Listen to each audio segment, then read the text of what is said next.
welcome back to our channel. I'm Katie and today I'm here with my Charlie guys, with my fur baby, little son. Hi aunties, hi uncles, happy Mother's Day. Um, Today I'm not going to have any dolls here with me guys, uh, but I have Charlie because he's my true baby. Yeah, hi. He's all nice. Yeah, okay.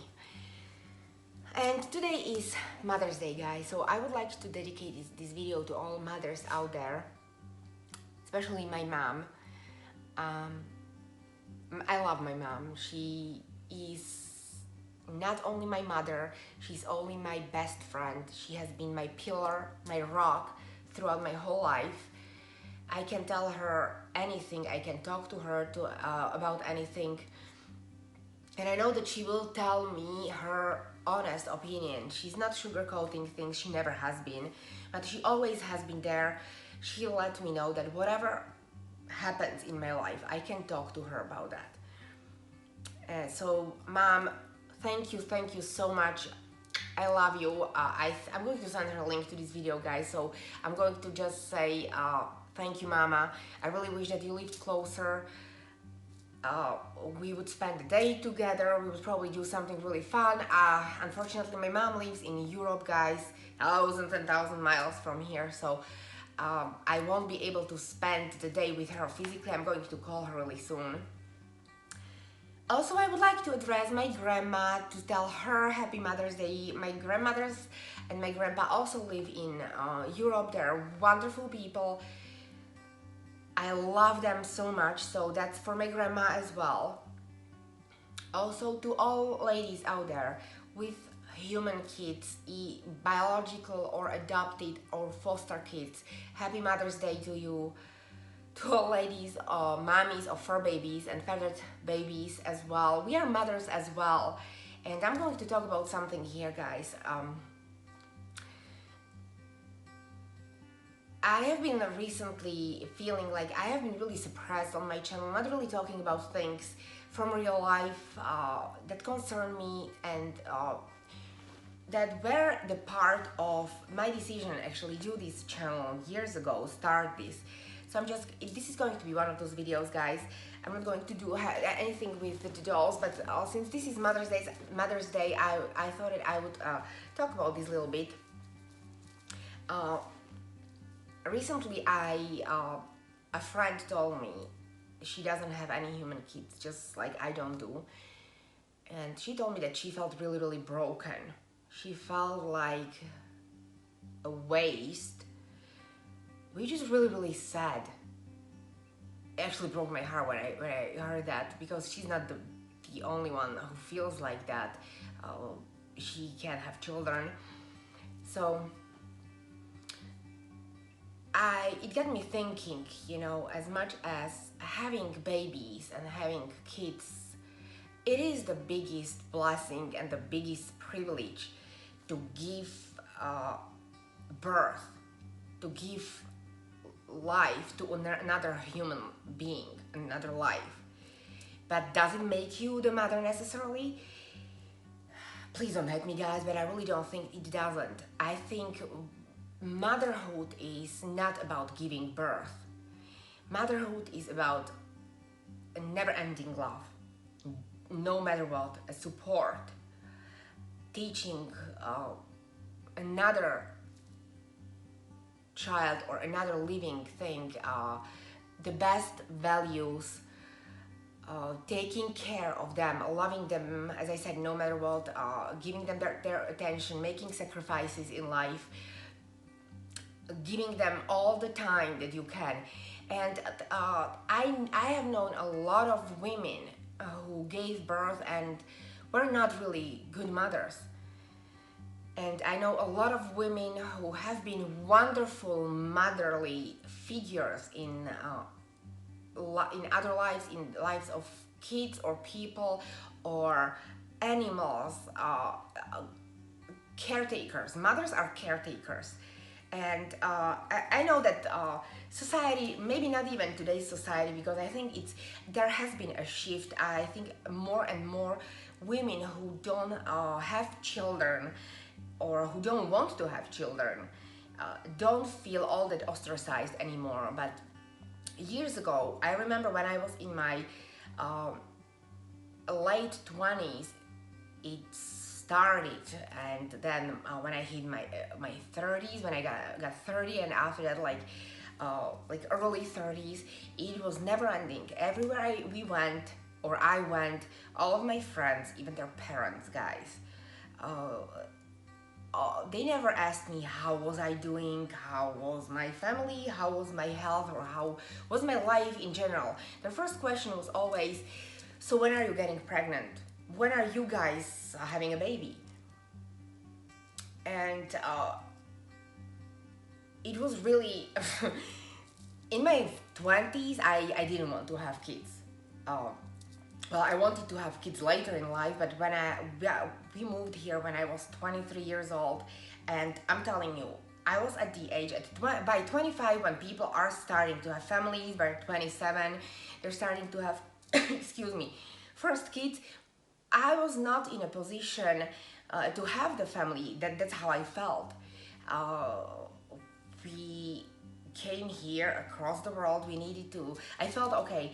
We're not established here. We don't have financial securities or social securities.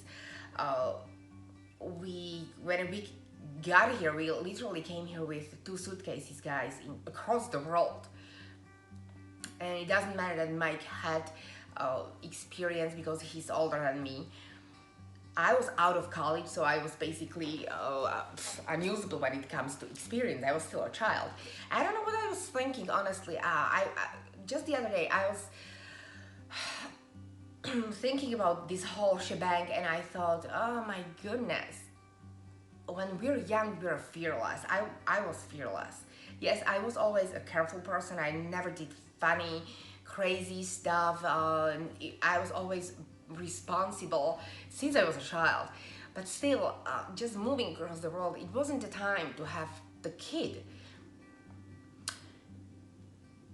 And then I got pregnant. I didn't know that I was pregnant, and I miscarried. And after that, I told myself, I just got well, I just got scared, guys. I got scared, and I thought, okay, maybe it wasn't the time.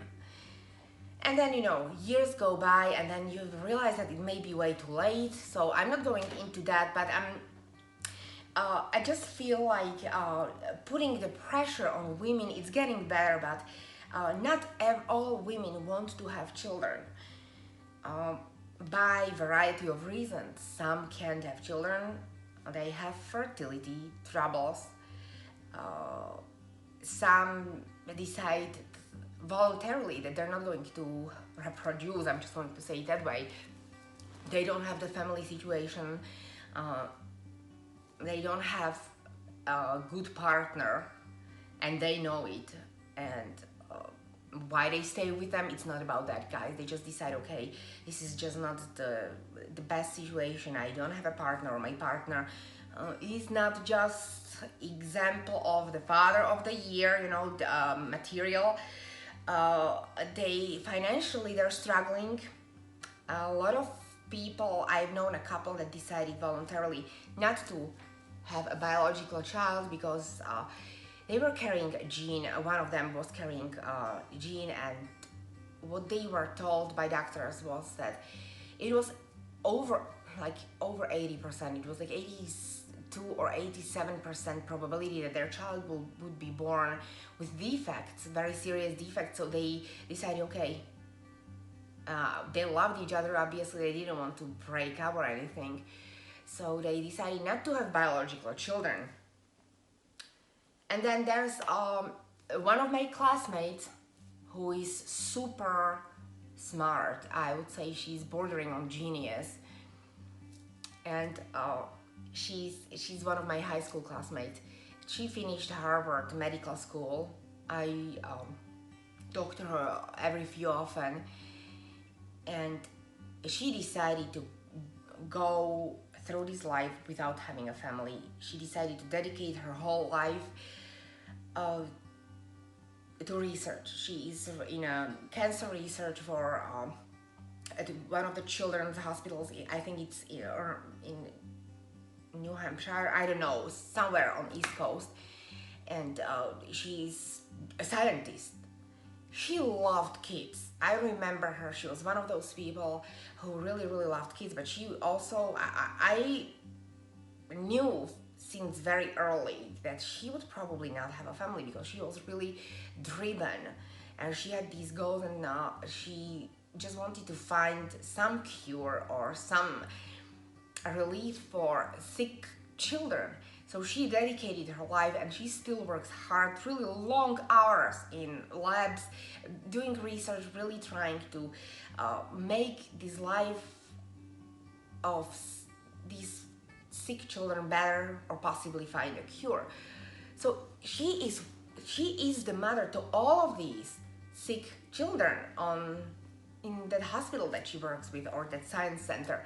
So there are many, many, many forms, guys, of motherhood, and not all of them are through giving birth. As much as I would love to experience, one of really like biggest regrets was in my life is that you know how people say when you have a long pregnancy and you have a really, really hard labor, and you feel like you can't anymore and the pain is unbearable, and suddenly the baby comes and they put the baby into your arms, and you forget about all the pain and everything, that bond that starts to form instantly, that bond between mother and child. I try not to think about not having kids.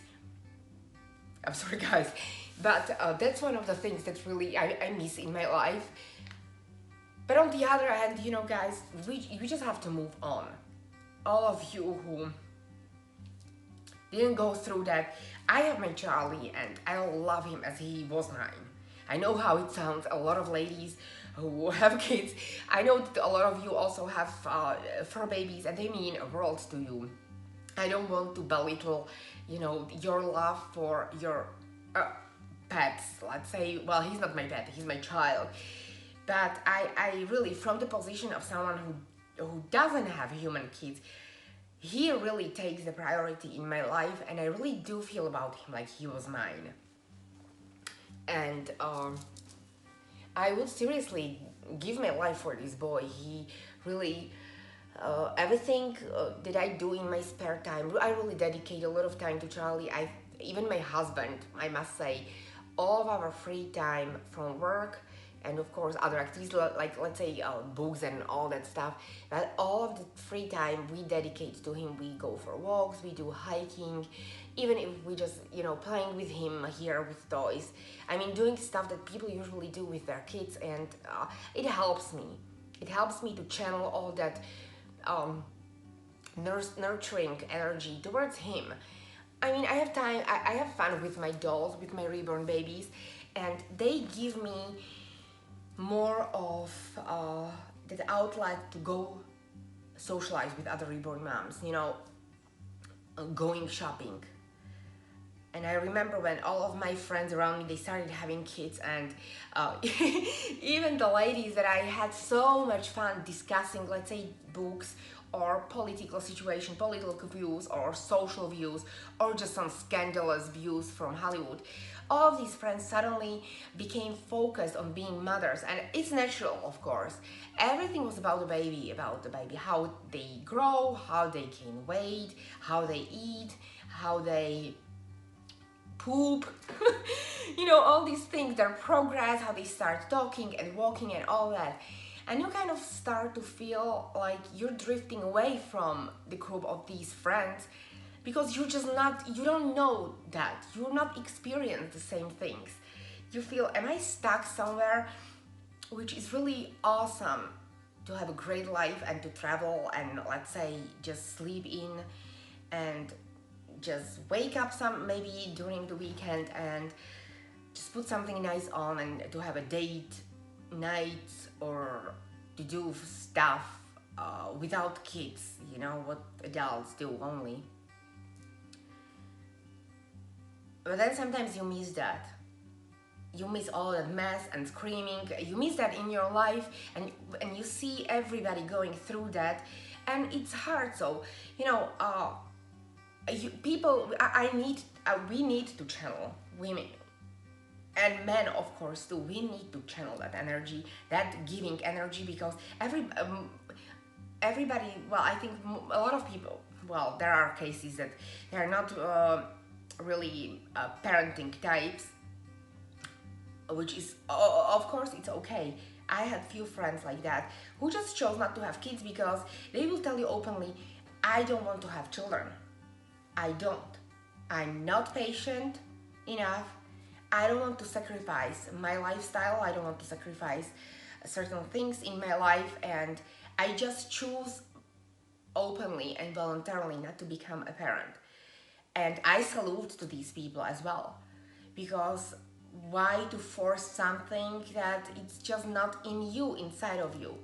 And then there are nurturing types like a lot of us here, also in the Reborn community, who just did not get a chance to be a mother for whatever reasons, and we need to channel that energy. Some channel it to their for babies. A lot of ladies towards their dolls. I have fun with my dolls, you know that, but I have fun more. I always loved dolls, and I collected things my whole life. So this hobby is more of that outlet. Even if I had kids, I would be collecting reborns because I love them.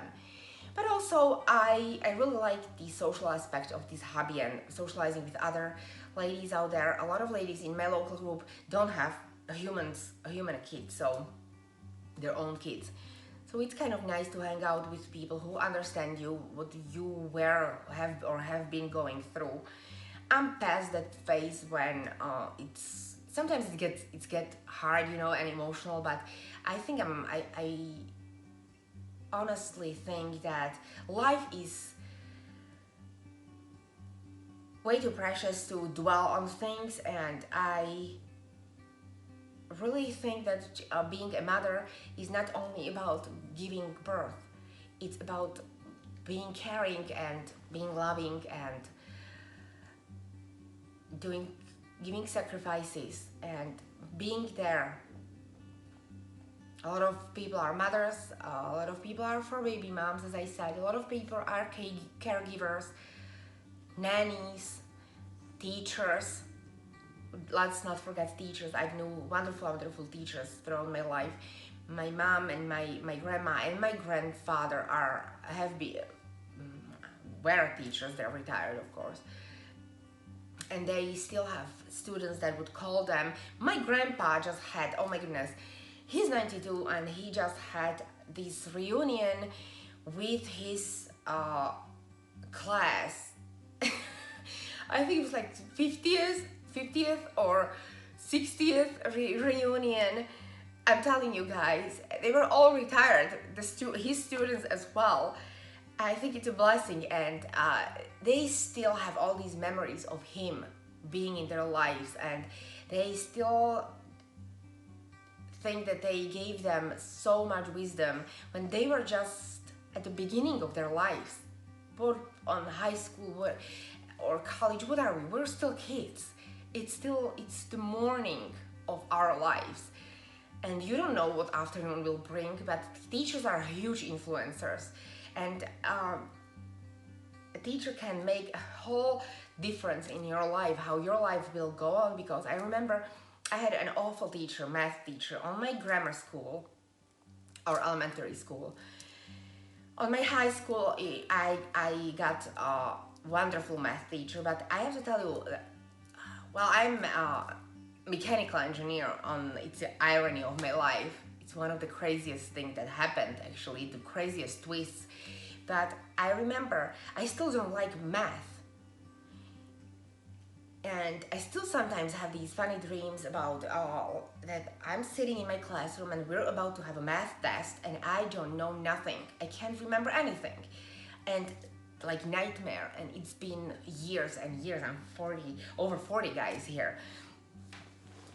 So a good teacher and also a bad teacher can influence you. So this is, you know, all these figures in our life, all these wonderful women, I want to wish them happy Mother's Day. And all of you guys out there in a community, regardless if you have kids or not, if you have fur babies or not, if you, of course you do have a reborn babies, or because we are the community of doll collectors, or other babies or other kinds of dolls that you are being the mothers to. So I want to wish you a wonderful, wonderful and happy Mother's Day. Thank you for everything that you're doing for others. Thank you for being a good and positive influence. Let's try to think, guys, every time you want to do something that may not be good or may hurt other person out there in a community or out in this world, is that people are watching, young people are watching. And it may sound insignificant to us, but it may really have influence in their life, positive or negative. So let's put good things out there. Let's not put bad things and fighting and all that stuff. So really try to remember that we have minors and kids watching. So let's be good, positive influence in their life. Let's be those figures who mean good things, and maybe you don't even know who's watching your channel and whose life you can change with your videos.